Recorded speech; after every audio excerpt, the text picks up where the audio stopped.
which is actually, of course, one of the important bacteria clinically identified in the laboratory, specifically in the hospital. Why?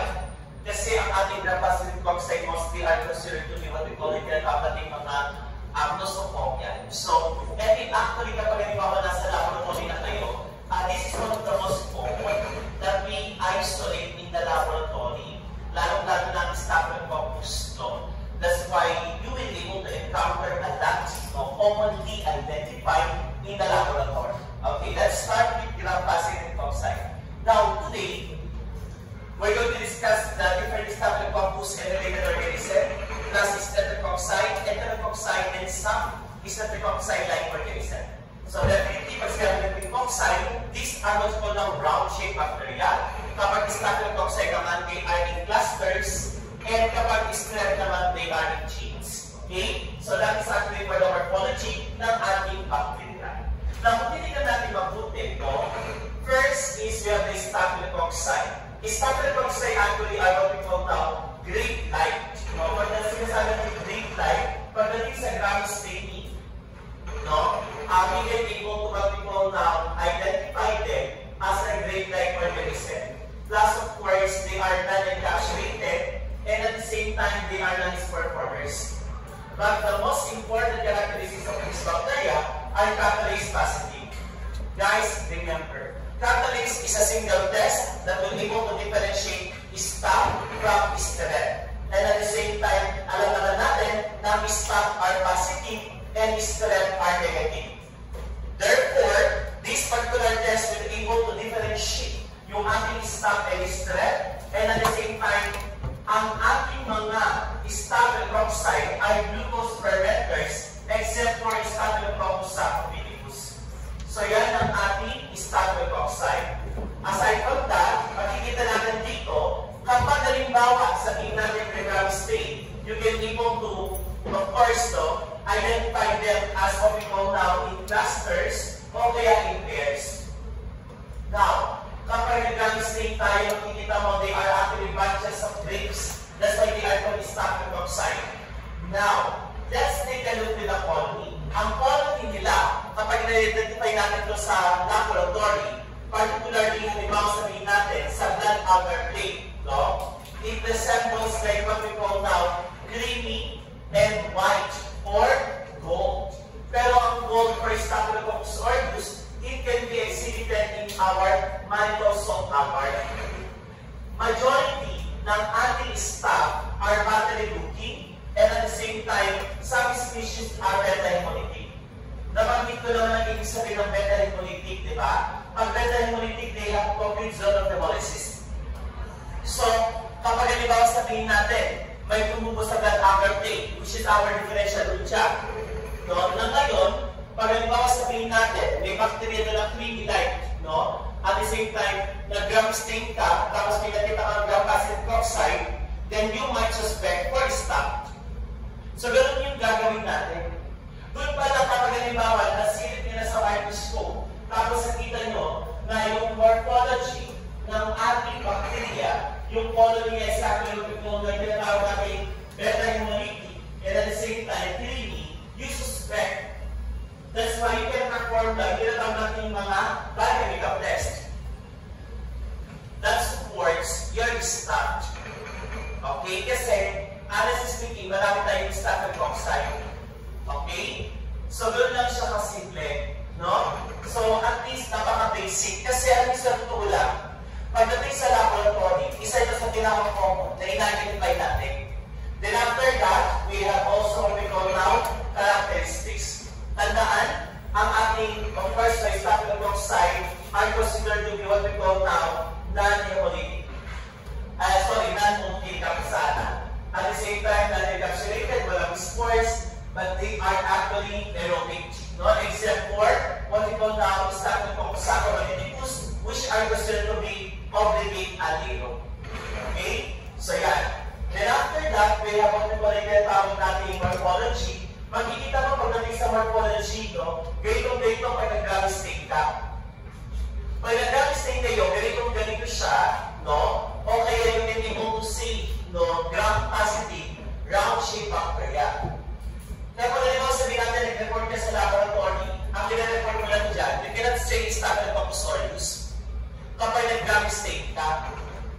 mentioned there, gram-positive cocci in clusters or singly or in pairs. Ganyan ang pag-report dyan. Okay? So, yung tinatawag natin, nalibaw sabihin natin yung going to identify the bacteria, that will be subjected for biochemical test. Okay? Para ma-confirm natin na ito ay tinatawag natin Staphylococcus. Okay? Why? Kasi pwede mo sabihin micrococcus to. Okay? Actually, in gram-positive, no, cocci, you can say that this can be staph, strep, or micrococcus. At marami tayo. So, you need to perform biochemical testing before we're going to identify that particular bacteria. Example, like what I had mentioned. Alam niyo ba na micrococcus is an example of gram-positive cocci that are considered to be non-pathogenic. But they are actually microbiota, particularly sa ating respiratory system. These are catalase positive and they are notified catalase test. So, ang ginagamit nila dito para identify is actually the detergent. Then take two. This is actually one test that differentiates your Staphylococcus aureus from Micrococcus. One of the most common isolates in the laboratory pagdating sa Micrococcus is the Micrococcus luteus. And at the same time, this one can be identified as yellow pigmented colony. Yun nga lang kasi, tandaan natin that this is considered to be a non-pathogen. Okay? So that is your Micrococcus luteus. Makikita mo naman, no, yung itsura niya, no, of our Micrococcus luteus compared to staph, halos pareho-pareho ang colony pagdating sa blood average. Okay? So that is actually one way on how we can be able to differentiate Staphylococcus aureus at the same time from Micrococcus luteus. So coagulase lang.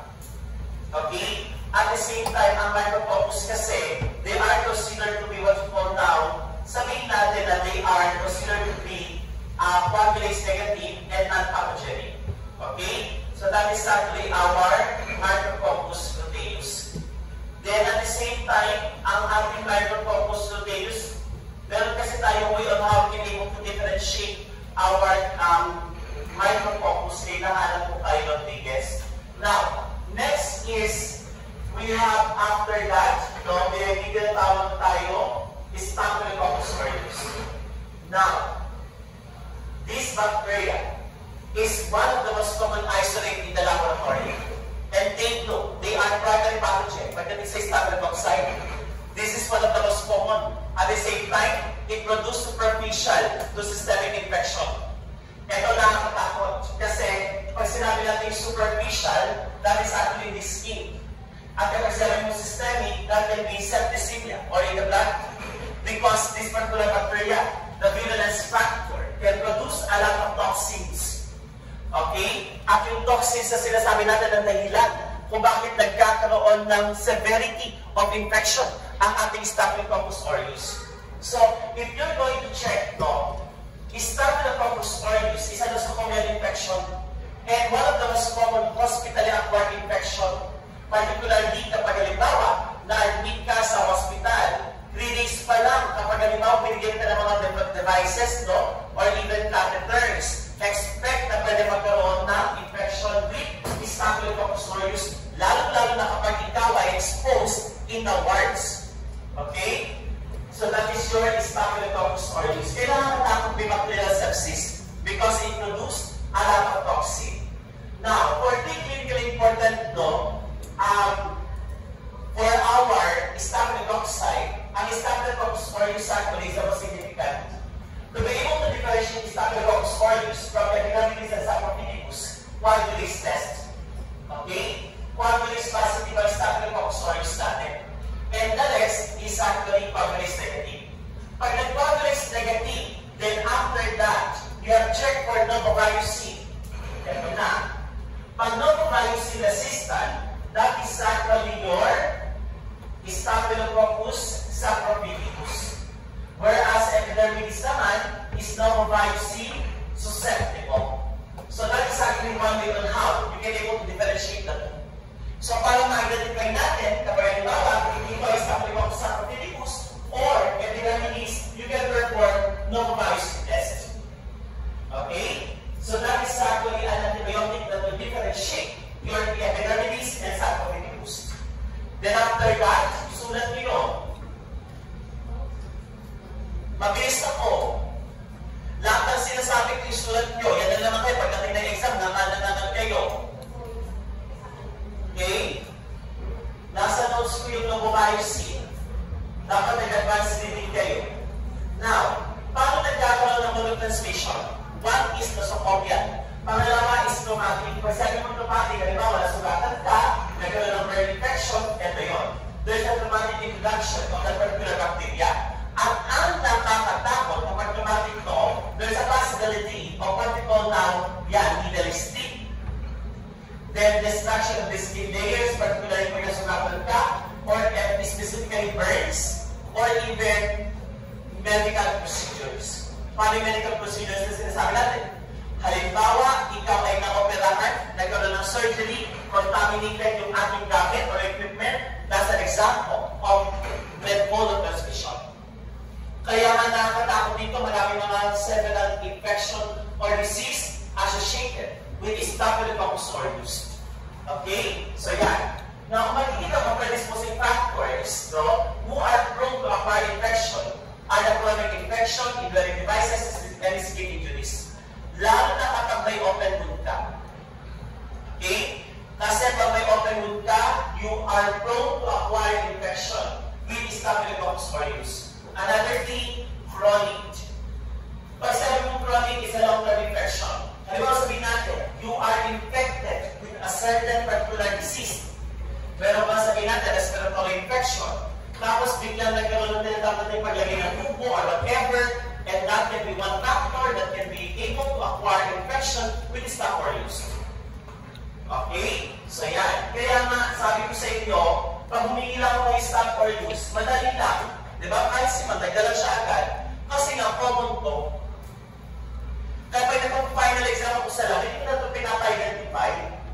Kasi common na yan, madali na siya i-identify. Okay? So yan. Next, at the same time, how can you identify that in the laboratory?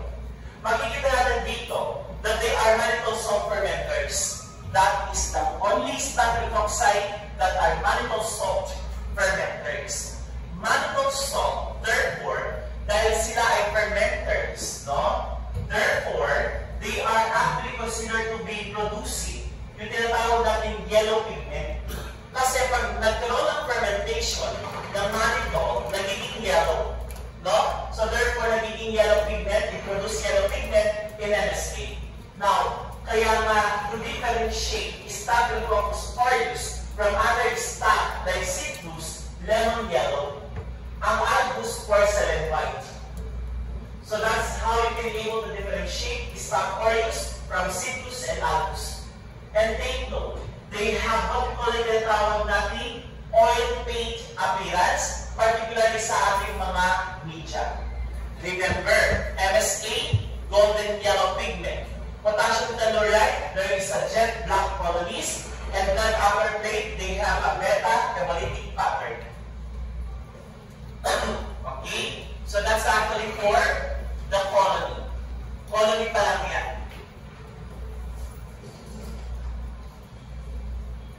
Let me remind you of identifying bacteria. Like what Mr. Noble mentioned in heart center. If you are going to culture bacteria, you're going to first use a generalized media prior to selective or specific. So, limbawa sabihin natin, gagamit ka ng media. Hindi ko pwedeng i-recommend sa iyo agad sa MSA para i-identify, sige, split of MSA mo na agad, Anong gagamitin natin? Ang gagamitin na muna natin, blood under plate and macron plate. Then after that, pag may tumubo, gram stain. Nakuha? After gram staining, ano susunod natin? Biochemical. So, if that particular bacteria confirming that the bacteria of interest that you are looking for, ang gagawin natin dito, saka magagamit ng specific media. Nakuha? Ngayon, pag is considered to be the, of course, the Coagulase positive Staphylococcus aureus. Ganun kahirap mag-identify ng bacteria. Okay?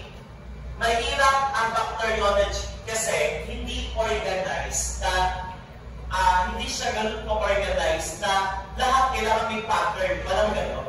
Gagawa ka ng sarili mong mnemonics para ma-identify mo ito, bacteria na ito. To differentiate from this particular specific bacteria to another bacteria. Okay? So, ganun siya. Kaya medyo mahirap talaga. Kaya sinasabi ko na sa inyo ngayon, mahirap ang bacteriology. Ilang slides ko is pasok ko sa 100 plus. Eh, marami pa ang dinadagdag ko. Okay? So, that's actually the problem. Kung bakit sabi nyo na parang madali lang CC at whatever, kasi iba yung approach ng clinical care. Kasi nagpapalit na ako ng clinical care. Sa clinical care, ang dali-dali ituro niyan kasi nga, meron na akong mnemonics pag nagpapareview ako.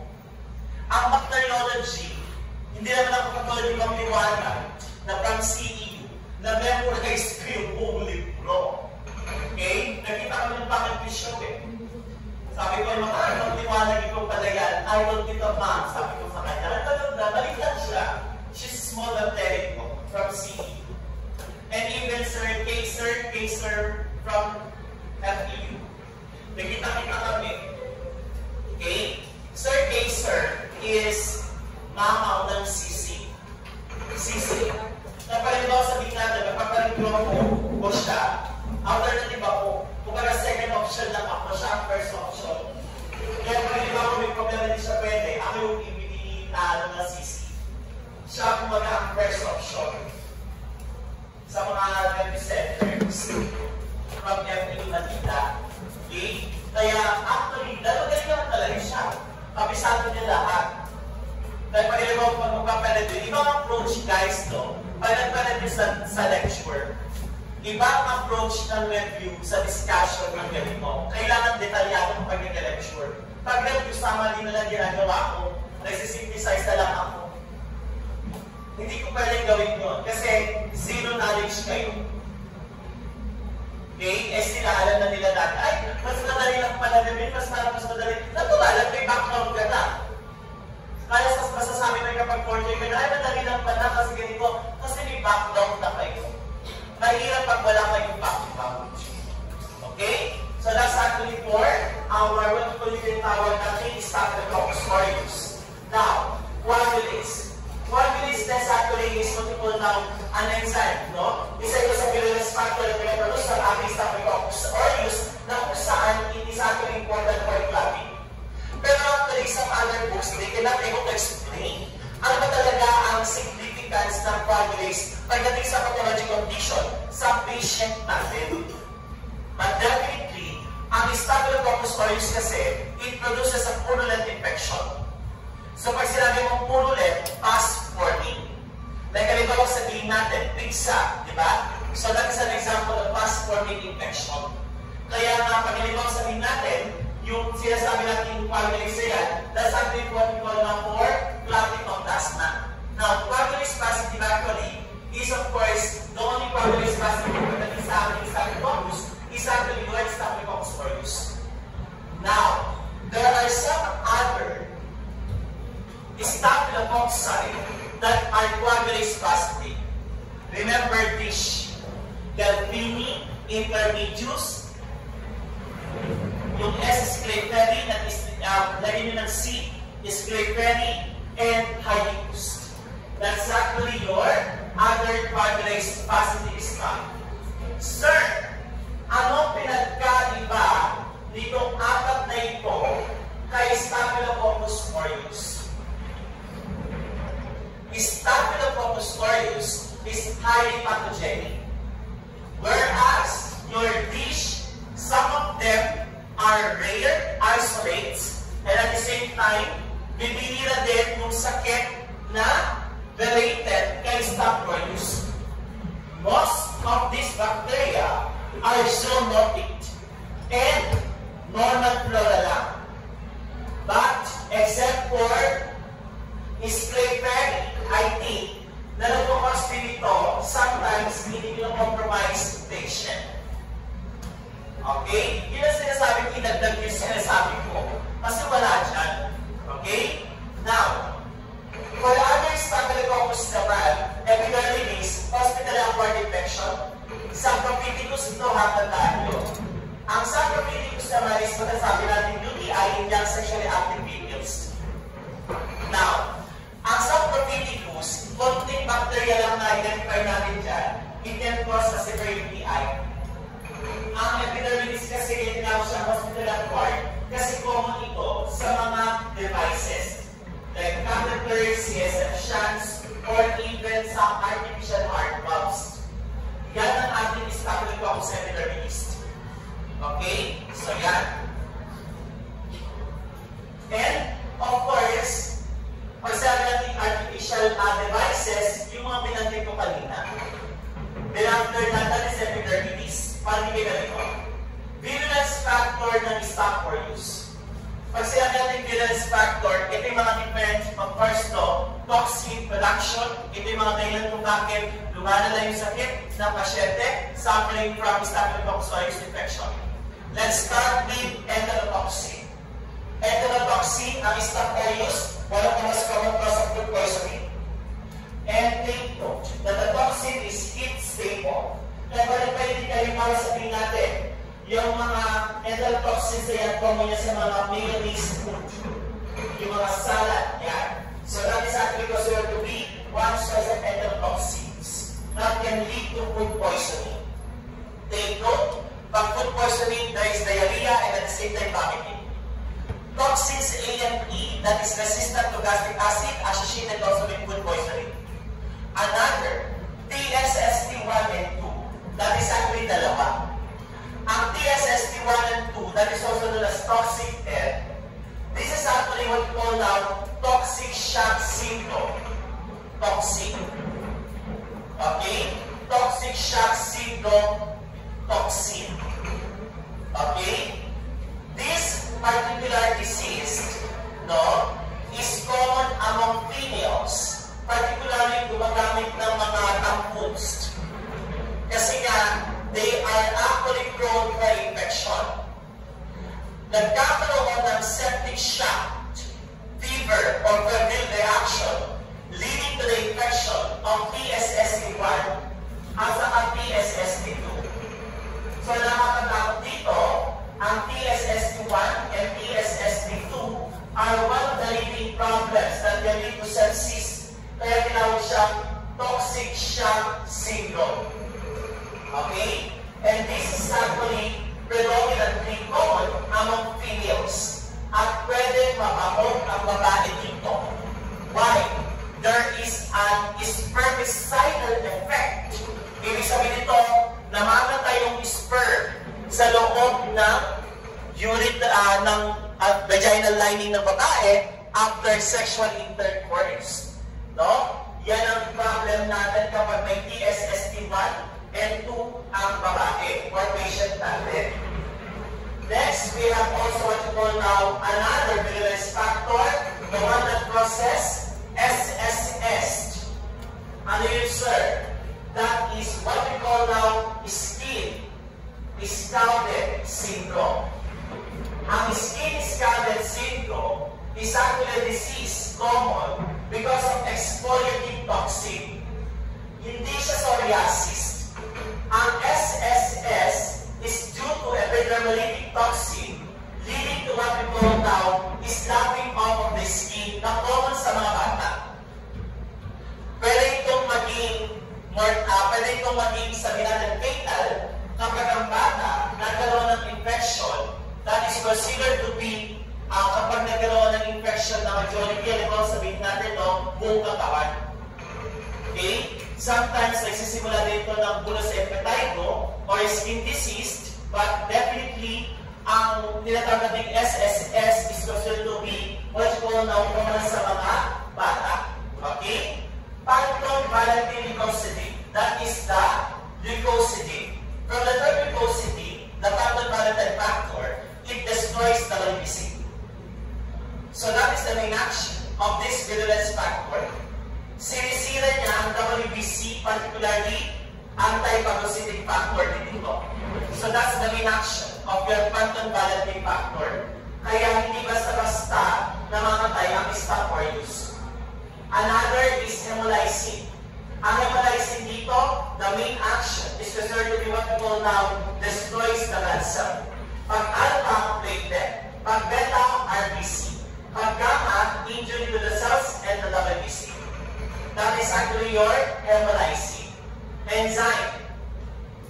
Our bacteria produces enzyme for coagulase, for clotting, but this one is not that important kasi nga hindi makita sa katawan ng tao ano yung nangyayari kapag itong enzyme is napunod sa bacteria. But we have your hyaluronidase, the spreading factor of the bacteria. Ang hyaluronidase, kapag nagkaroon ng infection, particularly the connective tissue, kaya pagaliwa sa natin, no? Ang patient may skin infection, there's a possibility that it will spread because of this particular enzyme. Okay? Kaya pagaliwa sabihin natin, ay, nampula lang yan dito, biglang kumalat. Matakot ka. No? Kasi, kahit sabihin natin, cutaneous lang yan, there's a possibility na kumalat yan at kapag lumalik, that can lead to sepsis. Okay? That is for Staphylococcus aureus. The lipase actually destroy or break down fats. Yan ang ginagawa ng ating Staphylococcus aureus.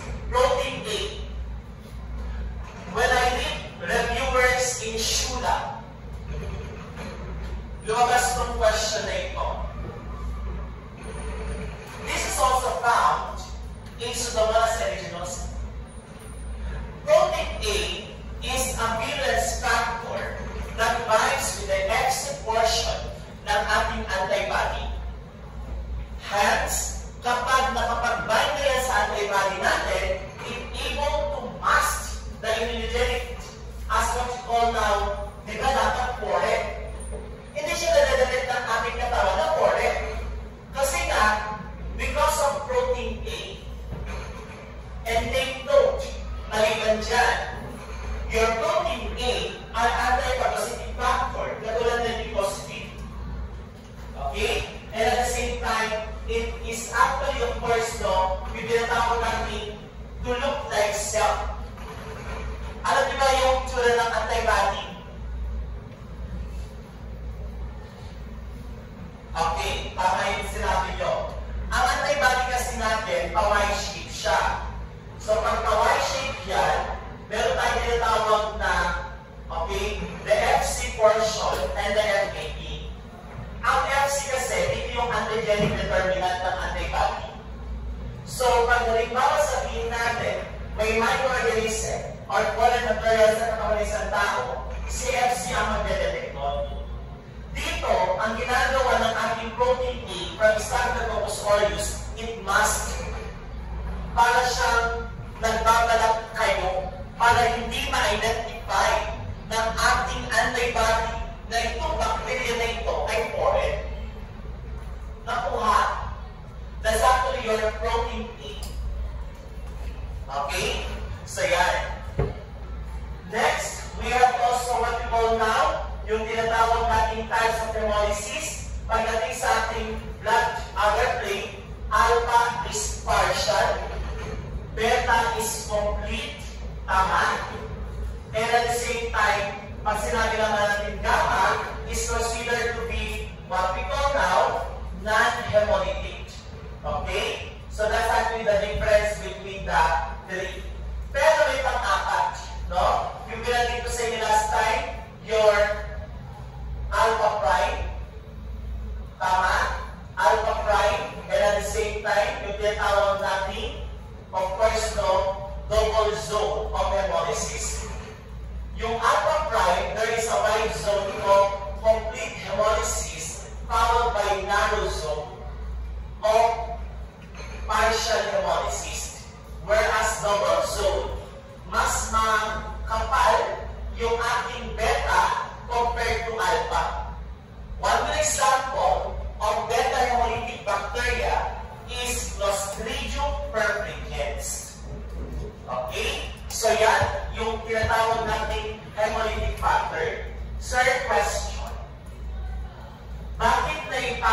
yan sa Staphylococcus.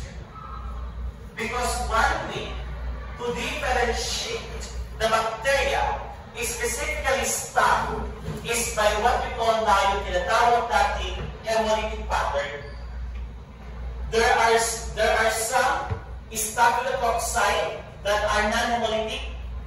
Example, Epidermidis and Saprophyticus. Whereas your Staphylococcus aureus are beta-hemolytic. Yung dalawa, gamma. Nakuha? Okay. Guys, makinig kayo kasama yung exam sa midterm, puno case analysis. Ang quiz ko, gagawa na ako ng case, walang choices, identify mo. Ganun na siya. A patient was confined in. O kahit ganun na yung mga alam natin. Okay, may mga sakit-sakit na tapos, si Medtech, nag-biochemical test, ito yung so. Anong supplement na gagawin mo pag ikaw yung Medtech? Para ma-identify yung bacteria. Ganon. Kaya yung next step ko ito, no? Sa totoo lang. Kasi pag pag-uusapan natin ito, marami tayong sample na gagamitin. Pag-stop for use, di ba? Pinagin ko kanina. Pamanggitin ko yung mga sakit, no? Papakita natin ano yung mga specimen sample na pwede natin magkita ang stop for use. Okay? So, yun. So, let's continue. Okay? Next, we have what we call now yung alpha, beta. Sige, mabilis na tayo kasi para mabilis tayo. Ito na. Epidemiology. So, pagdating sa Staphylococcus aureus, they are common in reservoir. Ibig sabihin ito, they can be identified in some particular respiratory system. No? Pero sa other reservoir natin, we have the axilla, vagina, pharynx, and other skin surfaces. Na pwede natin makita yung tinatawag natin Staphylococcus aureus.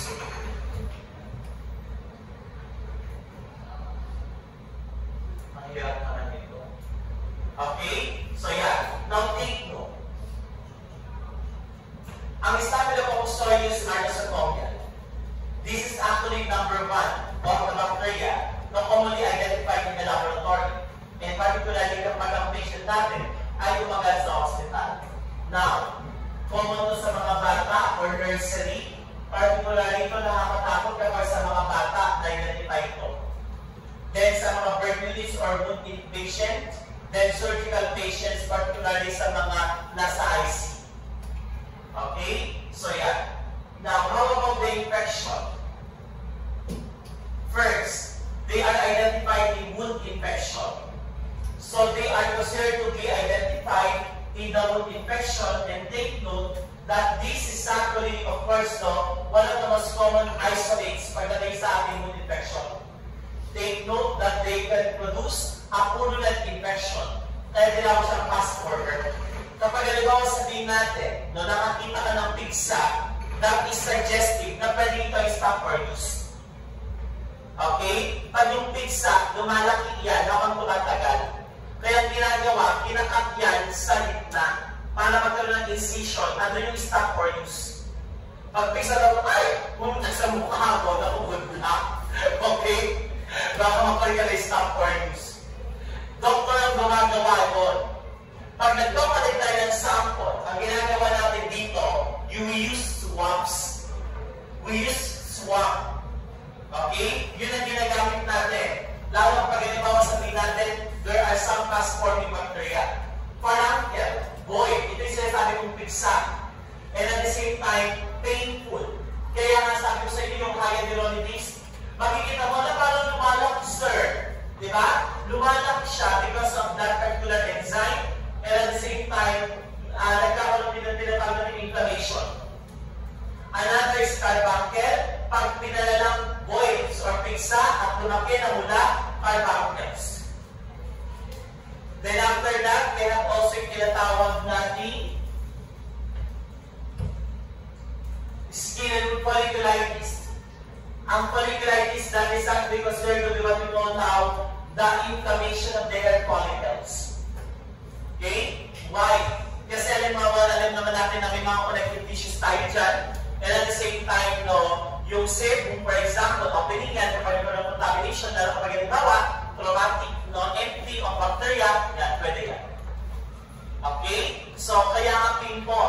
aside from actinomyces, no, pimple can be caused by Staphylococcus aureus. Matakot ka kapag halimbawa sabihin natin, ang pimples mo malalaki.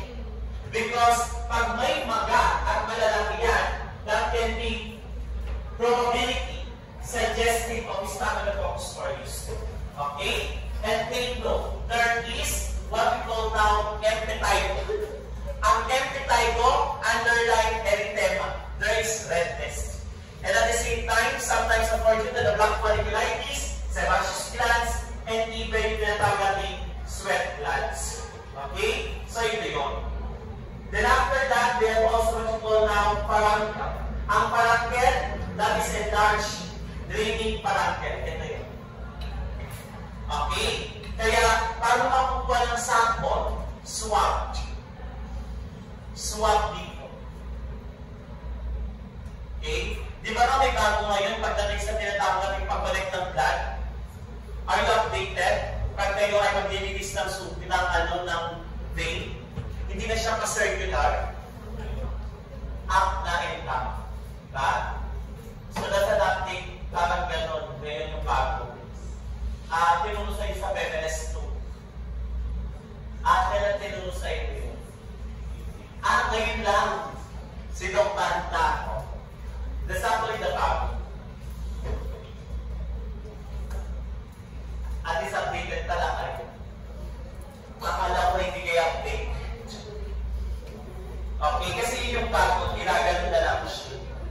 Hindi na siya circular. Okay?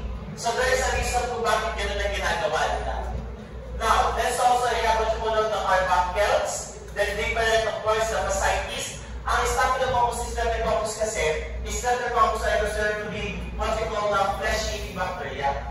So isa ito sa mga flesh-eating bacteria, aside from many bacteria that we have. No? Clostridium, flesh-eating din. Marami tayong mga flesh-eating, depende kasi kung saan yung infection. Okay? But this one is considered to be, of course, delikado kapag nagkaroon ng tinatawag ng infection in the skin. Lalo na kapag may erythema or may redness, that is considered to be, of course, we can say that this can be either spot or strep. Okay? Yan. Then we have also what we call ang SSS. Binanggit ko na ito sa inyo kanina. That is actually because of what we call ang exfoliative dermatitis. And ang nakakatakot kay SSS, guys, is that, of course, the severity, lalo sa mga bata, is specifically if the patient are immunocompromised.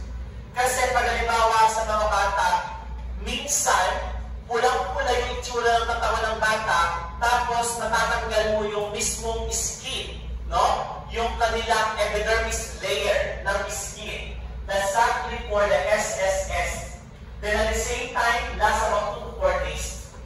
That is actually for SSS. Then of course, aside from that, we have the spontaneous recovery children, adult can lead to mortality. Now take two. Bakit kaya pag may SSS daw, they are actually, yung tinatawag natin, of course, no, candidate for renal failure or kapag may renal failure na ang patient.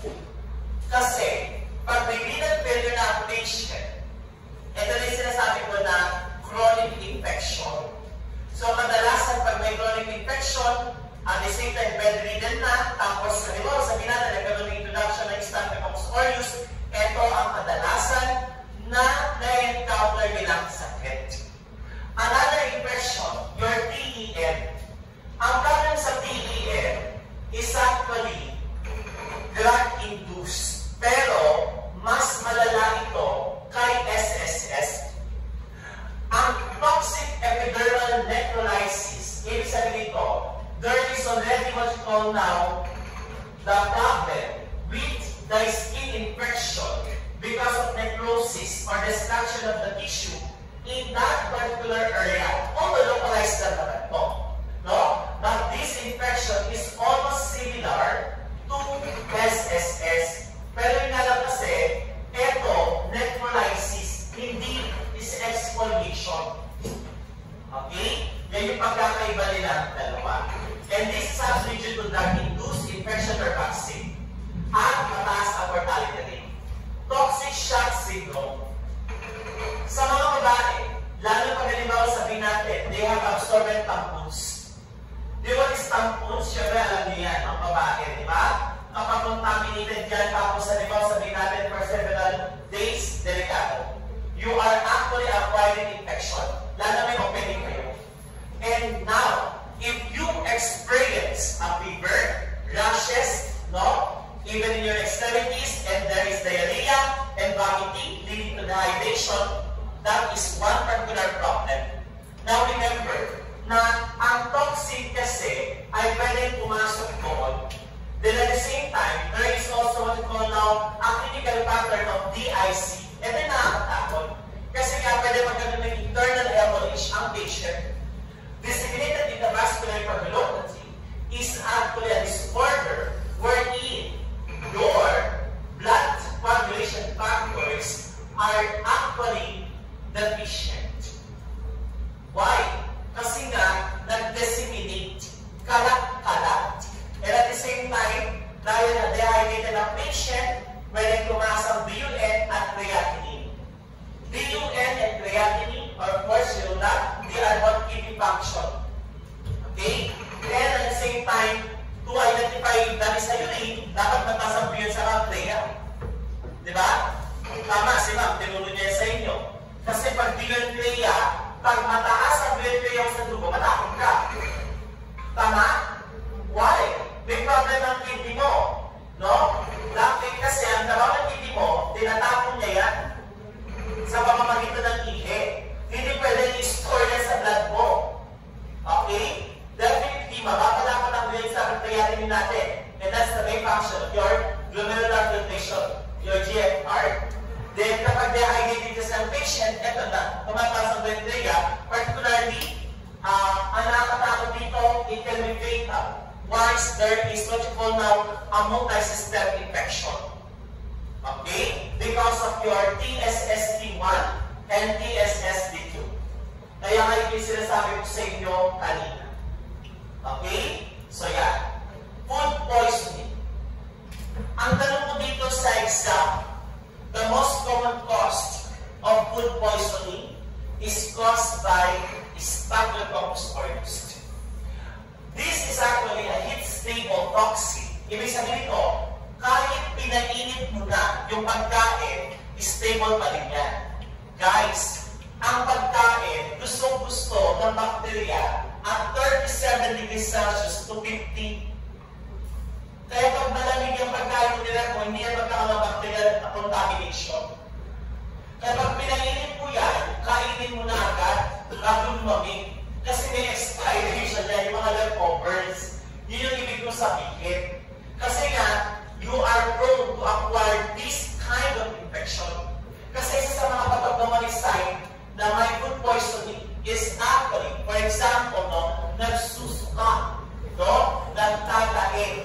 Pag nagtatae, walang problema, diarrhea lang yun. Pag nagsuka ka na rin na, no? Well, dahil ikaw ay may food poisoning. Okay? That's actually one. And that's actually the toxic A and D from the toxic producing strains contaminating the rich food, particularly yung mga mayonnaise. No? At the same time, potato salad, symptoms 2 to 8 hours, usually resolve 24 to 48 hours. Okay? That is your nausea, vomiting, ayun, abdominal cramps. Is also one sign na meron kang food poisoning. Take note, they are enterotoxic, it's stable, nausea, vomiting, and abdominal cramps. Other infection. Nagyayari lang other infection for Staphylococcus aureus kapag, halimbawa sabihin natin, may complication. Now, halimbawa sabihin natin, no, sa other infection, pwede magkaroon ng pneumonia. Kapag halimbawa sabihin natin, after your influenza in lactaso, but it has a high mortality rate kapag pinag-combine mo ang influenza and Staphylococcus aureus due to pneumonia.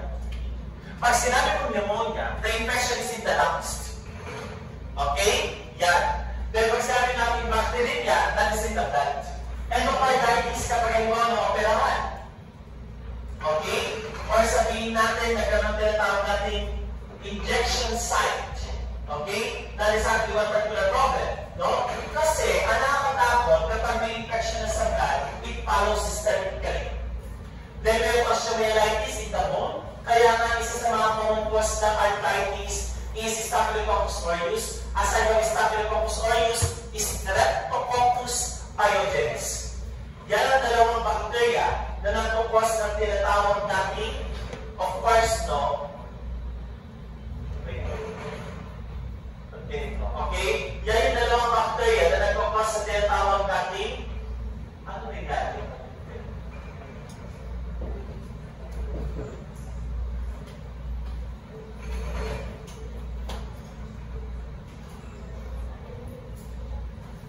Okay? So we have, ano po sa osteomyelitis, we have what we call the tinatawag natin S. aureus and Streptococcus pyogenes.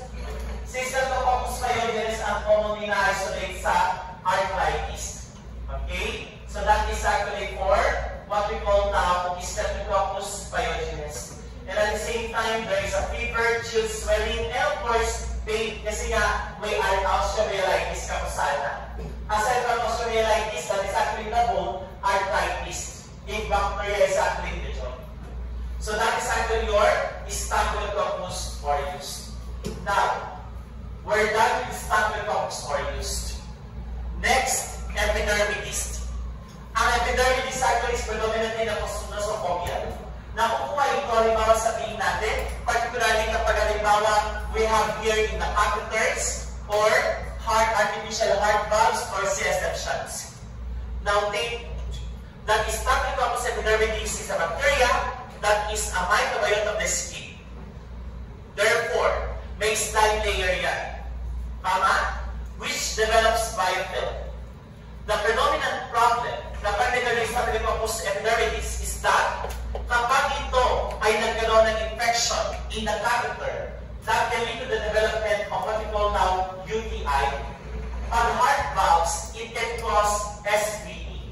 And that is subacute bacterial endocarditis. At kapag sa CSF naman, meningitis. Kaya yan na nakakatakot dito. Kapag halimbawa sabihin natin, Staphylococcus epidermidis ang infection. That's why they are very careful na kapag may mga operations, for example, as much as possible, they need to check, no? Na kailangan lahat yan sterile. Kasi pag hindi sterile yan, kawawa ang patient mo. Okay? And take note. Ito yung sinabi kong research kanina sa mga section C. One research actually that I have read is the in vitro limit of bacteriophage, parang gano'n, in the biofilm ng Pseudomonas aeuginosa, baka gusto nyo. Pero napalitan yung bacteria, yung in vitro, kung gusto nyo lang bacteriophage lang kasi nyo may kamahalan.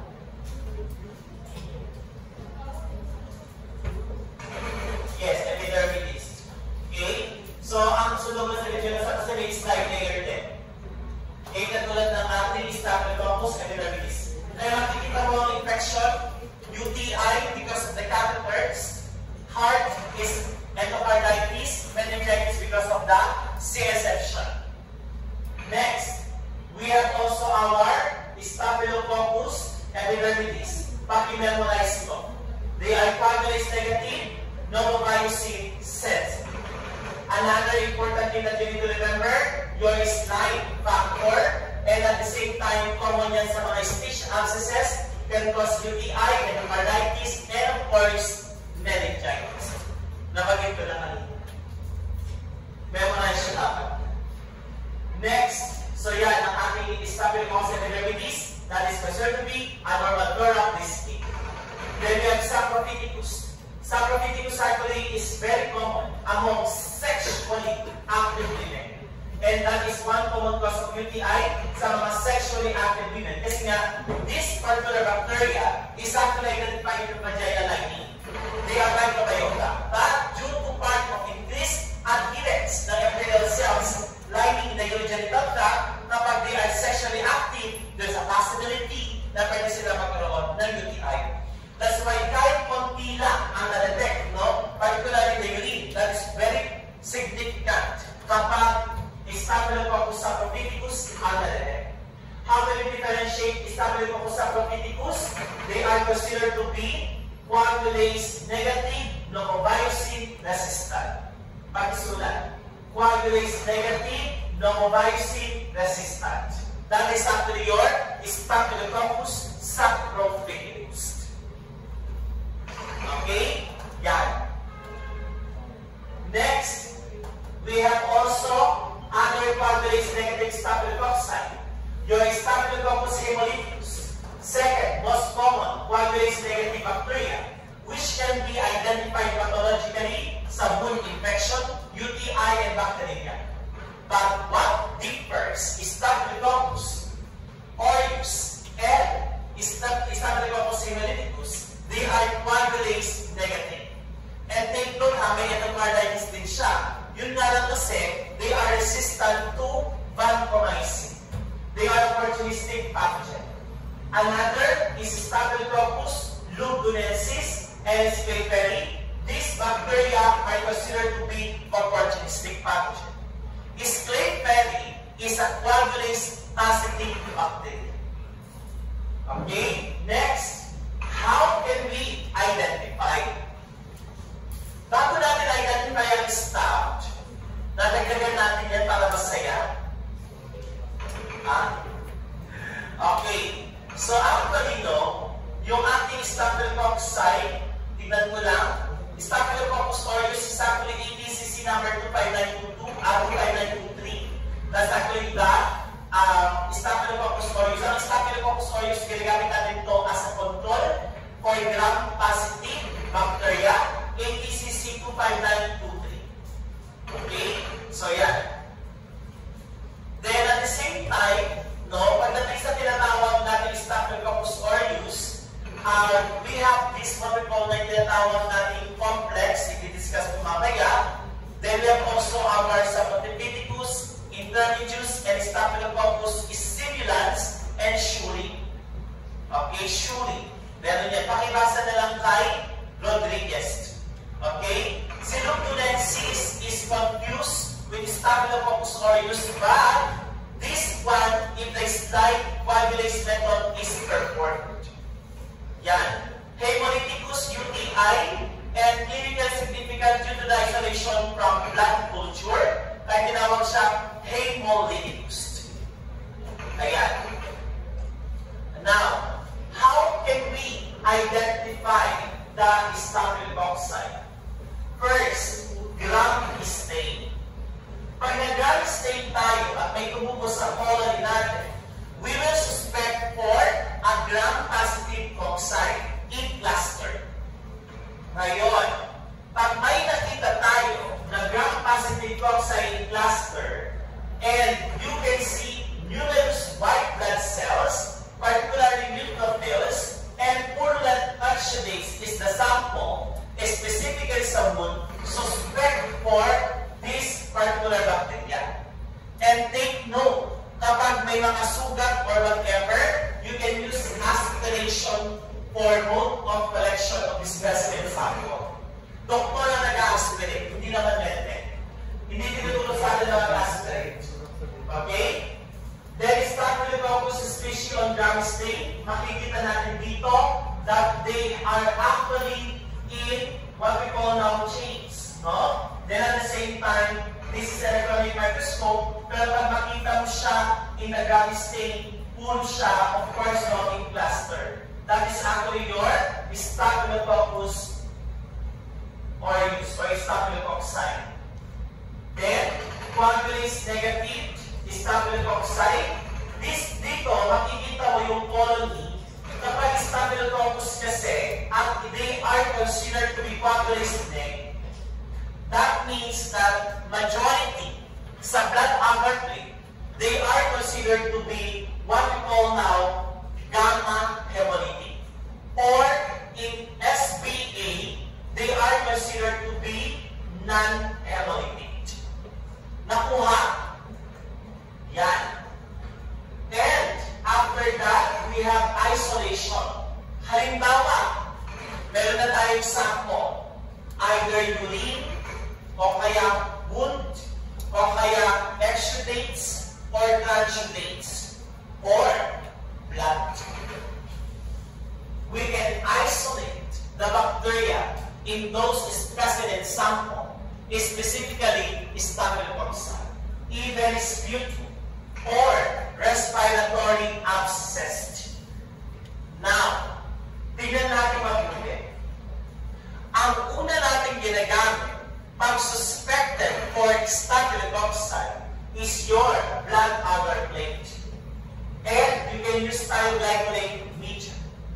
If heavily contaminated, after halimbawa may tumubo sa blood agar plate, gumamit ka na ng specific media, then you can use MSA, CCNA or CNA, and PEA. Ang CCNA or colloquial constituency agar, they have inhibitory agent against gram-negative bacteria. Ang PEA agar is selective for gram-positive bacteria. Now, ang MSA is a specific media or differential that is suitable for isolation of staphylococcus. Kasi pag-stop na ang na-identify mo, makikita mo yung tsura ngayon sa MSA kung anong staphylococcus ang nakita natin. Tignan natin ngayon. For MSA is a media that is actually, of course, selective for Staphylococcus aureus. And they have the ability, yung ating Staphylococcus aureus, to ferment manifold. Therefore, pag ito ng fermentation, it produces golden yellow pigment. The indicator, pag memorize, phenol red. Kaya pag naging acidic yan at nagkaroon ng fermentation, nagiging dilaw.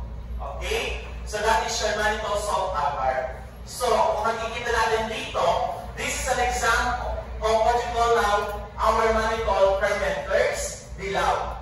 Now, how can we compare the growth of a bacteria na Staphylococcus if they are not mannitol fermenters? Sa baba. They are color red. Yan. Okay? So that is actually for mannitol fermentation. Kaya nga ang ganda na itsura ng ating stop or use sa MSA.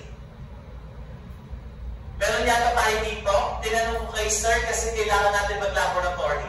Okay? That is your Staphylococcus aureus.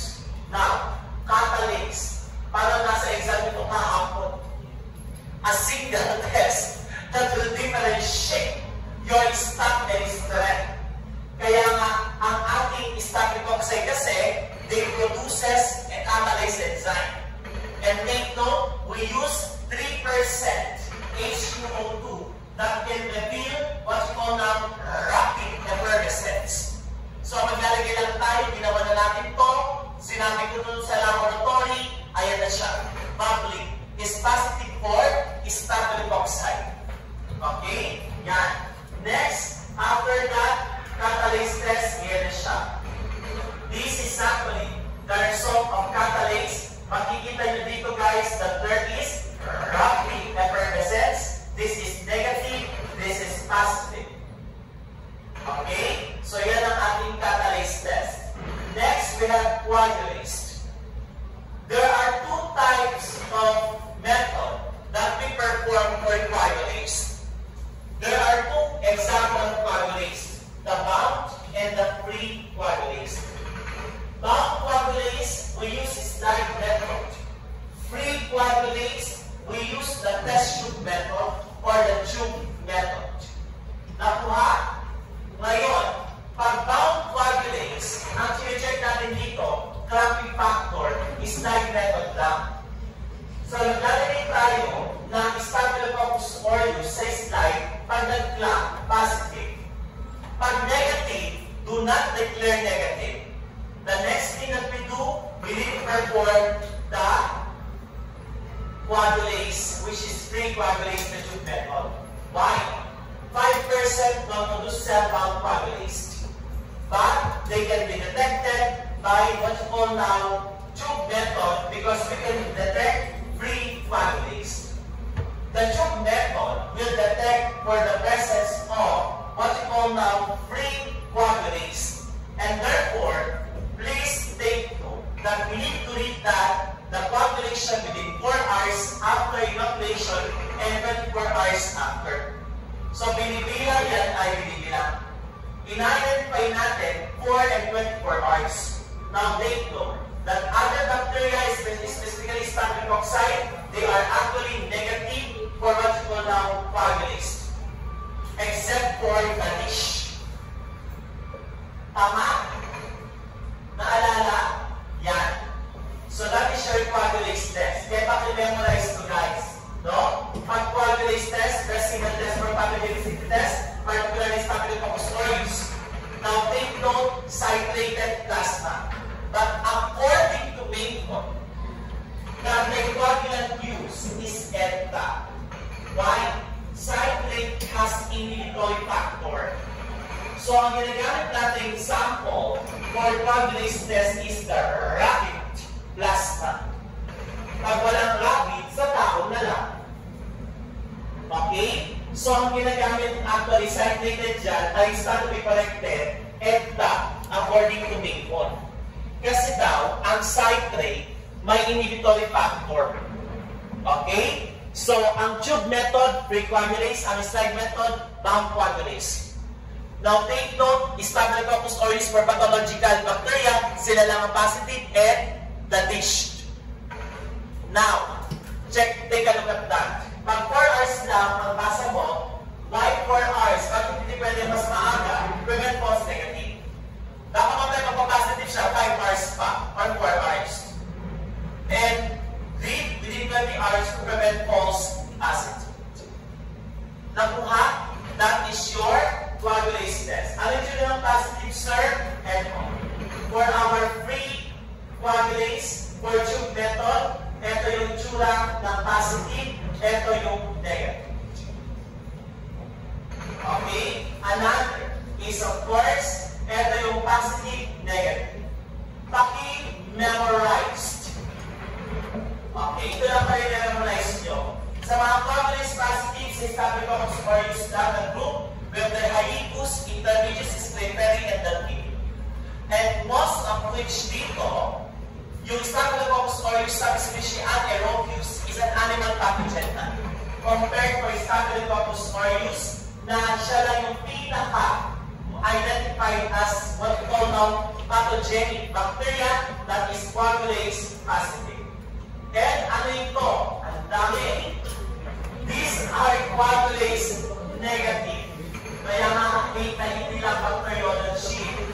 Okay? Epidermidis, Demolyticus, Hominis, Saprophyticus, Simulans, Intermedius, Schulli, and so forth and so on. Okay? Yan. Now, how can we separate Staphylococcus from Micrococcus? One way to identify or differentiate the staph from Micrococcus underline Bacitracin test. Bacitracin is an antibiotic that is actually Micrococcus is susceptible or effective dito sa bacteria na ito. So therefore, gagamit tayo ng Bacitracin para ma-differentiate pag ito ba ay Micrococcus luteus o Staphylococcus. Pag ito ay susceptible, Micrococcus. Pag ito naman ay resistant, Staphylococcus. Now, lemon yellow colony doesn't hurt, do not produce acid under anaerobic condition, even if you have glucose or FPJ. We did discuss pictures soon. Then coagulase negative Staphylococcus, resistant, Saprophyticus, Epidermidis, and others. Okay? Ginagamit lang natin ang Bacitracin test kapag ang bacteria natin ay coagulase negative. Halimbawa, nakapag-identify tayo ng coagulase negative. Diba? Ngayon, hindi natin alam kung Micrococcus yan o Staphylococcus epidermidis or, alam ba sabihin natin, Staphylococcus saprophyticus. Kasi coagulase negative lahat yan. Magano na tayo, Bacitracin test. Pag resistant, Saprophyticus epidermidis. Tama? Pag susceptible, that will be Micrococcus luteus. Nakuha? Nalilito na? Marami pa. Siguro mga 80 slides pa tayo today. Next. Now, differentiating coagulase negative staph. Halimbawa sabihin natin, no?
Staphylococcus, they can only detect Staphylococcus aureus.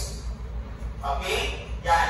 At ang ginagamit natin dito na virulence factor or antigenic determinant, the protein A and the clambing factor. Next, we have also Staphylococcus schematic pachymemorized. Ngayon, pag positive cocci, catalase positive. Pag catalase positive, stop. Catalase positive or use. Pag negative, pwede micrococcus or pwede ito ay epidermidis or sarcophagus. Tama? Ngayon, sabihin natin, no? Pag sabihin natin, no susceptible, epidermidis, resistant, sarcophagus. Pag catalase negative, strep. Then after that, pachymemorized. Ngayon, dito, sige yung importante lang. Baka ma-shock na kayo. Okay? Hindi, dadaan-daan natin. Di ba sabi ko gusto ko kayo ibasa? So, una na. Medyo, ang tinatanong ko lang dito, hindi ko pa masyadong tinatanong si Rocha na Cariosa. O si Rocha, nagkakuha siya ng endocarditis. Si Staphylococci, entero, and spread. Yan yung importante yung tatlo. So, lahat sila, facultative ilog at igloo, non-motile, then at the same time, sa NaCl, 6.5%, it can withstand yung ating staph and enterococcide. Kasi ang enterococcide, compared to streptococci, that is one way to differentiate the two. Now, para hindi malito, ang enterococcide, they are streptococci B. Group D sila. Dalawang group D natin na strepto, na entero and non-entero. O mamaya na, sige. Huwag na lang muna ito. Okay? So, tingnan natin mabuti. They are actually susceptible and they are considered to be low in NaCl. Catalase positive stop. Ang enterococci ay catalase negative. Okay, next. We have also key test of clinically significant stop. Now, dito, pigment, makikita mo na yung pigment ng ating Staphylococcus aureus. Coagulase positive ang aureus. Tama? It's stable nuclease, clambing factor, ang leuconensis at ating aureus. Medyo nalilito kasi si leuconensis, minsan nagpapositive yan sa coagulase test. Okay? Pero, magkaiba yung clinical isolation ng dalawa. No? Next, another is yung ating tinatawag na norovirus. Aureus is considered to be susceptible. Ang ating epidermidis susceptible. Ang ating hemolyticus susceptible. Isa lang ang resistant, sarcophagus. Okay? Polymyxin B. Resistant ang aureus at epidermidis, pero susceptible naman ang ibang Staphylococci. So yan ang isa sa mga differentiation ng ating staph. Next, antimicrobial susceptibility testing. Actually dito, we perform penicillin or susceptibility testing. Lalo yung mga bacteria that are non-beta-lactamase. However, madalas, maraming mga beta-lactam na mga bacteria. That's why always perform susceptibility testing, specifically kapag may mga serious infection. Unahin natin, MRSA. This is one of the most common pathogen identified for Staphylococcus aureus. They are actually medicine-resistant Staphylococci. Pag medicine, matakot ka, grupo yan ng mga penicillin. So they are considered to be beta-lactamase. Nakuha, pwede raw siyang medicine-resistant. Now, meron tayo netang na medicine-resistant Staphylococcus epidermidis. Therefore, pag ito ang na-encounter natin, we use vancomycin. Okay, bilisan natin. Wala ka tayo sa kalahati. After that, we can use mecagin. What is mecagin?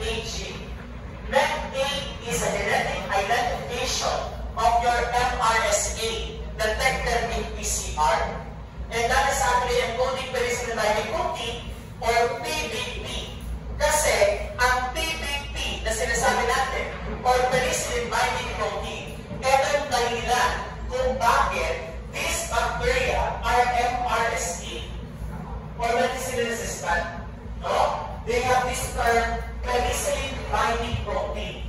Ang ibig sabihin ito, nagpabind sa cell wall ng bacteria, yung protein na yan, yung penicillin. Okay? And the gold standard to identify MRSA is the red aging, PCR. Okay? Maliban dyan, no? Ang ating MRSA bacteria ay meron tayong ginagamit dito on how we can able to identify MRSA. Maliban kay red aging. Another is the vancomycin-resistant stock, the VRSA and the VISA. Now this one, they are resistant and intermediate, Staphylococcus aureus. No? They are what we call now resistant and intermediate. Kaya mahirap dito, hindi natin alam kung anong antibiotics ang pwede natin ibigay kapag MRSA medicine resistant or at the same time, pinagsamang vancomycin resistant pa. Okay? Nakakatakot yan. Next, macrolide resistant. Pag macrolides or macrolide, ibig sabihin ito, they are resistant to either clindamycin or erythromycin. Then we can perform the test called the D-zone test. Lumalabas ito sa board exam. D-zone test is a test that will identify if Staphylococcus are resistant to clindamycin, wherein this particular sensitivity testing produce what we call ang tinatawag natin inducible resistance. Paano yun? Nagkakaroon ng tinatawag natin D. Okay? Pag sinabi mong inducible, this bacteria are resistant to erythromycin, but they are susceptible to clindamycin. Tinawag siya D-zone test because of the pattern ng ating tinatawag na diffusion, no? Wherein erythromycin, actually, yung tinatawag natin inducible resistance na tinutulak, no, ng ating erythromycin, yung bacteria against clindamycin, forming a D-shape. Kaya tinawag siya D-zone test. Okay? That is what we call now inducible resistance. Okay? Baka yan yung mga lalabas na lang, kung yung mga method na. Full picture na tayo. Okay? Yan. Bilisan natin, kasi marami pa. Then after that, gram acid oxide, paki-memorize na lang yan. Then after that, coagulase test, positive Staph aureus, negative Staphylococcus epidermidis. Then manitosong agar, Streptococcus aureus susunod natin. Kaya, let's have the streptococci. Nakailang-slice na ako, naka-50 pa lang to. Ay, 78 na ba? Alam, hindi ko na wala yan. Okay, ganito yun ng 10 minutes muna. Then after that,